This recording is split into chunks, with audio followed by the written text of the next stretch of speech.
Samsung's Galaxy Watch Ultra 2 is coming, and it's already got everyone talking. After the first Ultra shook up the smartwatch game, this sequel promises more power, better design, and a price tag that'll make you think twice. At $650 or more, is it really worth your cash? Let's break it down. Stick with me. What's good, tech fam? Today we're diving into the Galaxy Watch Ultra 2, Samsung's next big swing at the premium smartwatch crown. The original Ultra dropped in 2024 for $649, rocking a titanium body, a 1.5-inch AMO LED screen with 3,000 nits of brightness, and a 590 mAh battery that lasted up to 100 hours in power-saving mode. It was a beast for fitness buffs. Dual-band GPS, heart rate tracking, and even sleep apnea detection, but it wasn't perfect. Chunky design, no rotating bezel, and battery life that didn't quite hit the mark for hardcore adventurers. So, what's the Ultra 2 bringing to the table? Rumors are thin, but the wish list is loud. First up, design. The original squircle vibe, round screen, square case, split opinions.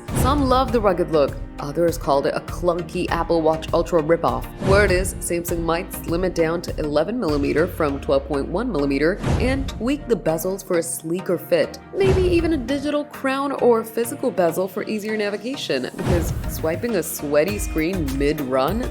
Not it. Next up, performance. The Ultra ran Wear OS 5 with a 3nm Exynos W1000 chip. Snappy, but not flawless. Fans want the Ultra 2 to pack a next-gen chip, maybe 2.5nm for smoother multitasking and better AI. Speaking of AI, Galaxy AI's energy score and workout tips were cool, but X is buzzing with calls for deeper insights, like real-time recovery metrics or a training load feature to rival Apple and Garmin. Battery life? The original's 48-hour exercise mode was solid, but not ultra enough for multi-day treks. Leaks hint at solid-state battery tech in Samsung's labs. Could the Ultra 2 hit 150 hours? If not, expect at least a 600 mAh cell for a legit 3-day run. Oh, and water sports fans are begging for a depth gauge and 15 ATM rating to match the Apple Watch Ultra 2's dive-ready chops. Now, price is the biggie. The first Ultra was $649,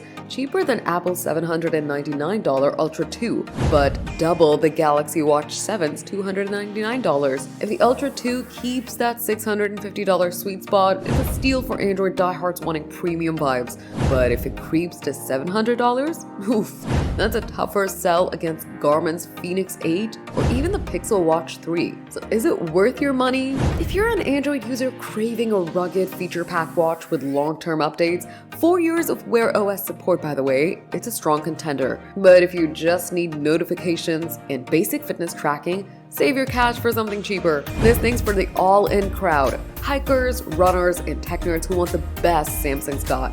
Bottom line, the Galaxy Watch Ultra 2 could be a game changer if Samsung nails the upgrades. Worth it? Depends on your vibe. Are you hyped for this or sticking with your current watch? Drop your thoughts in the comments.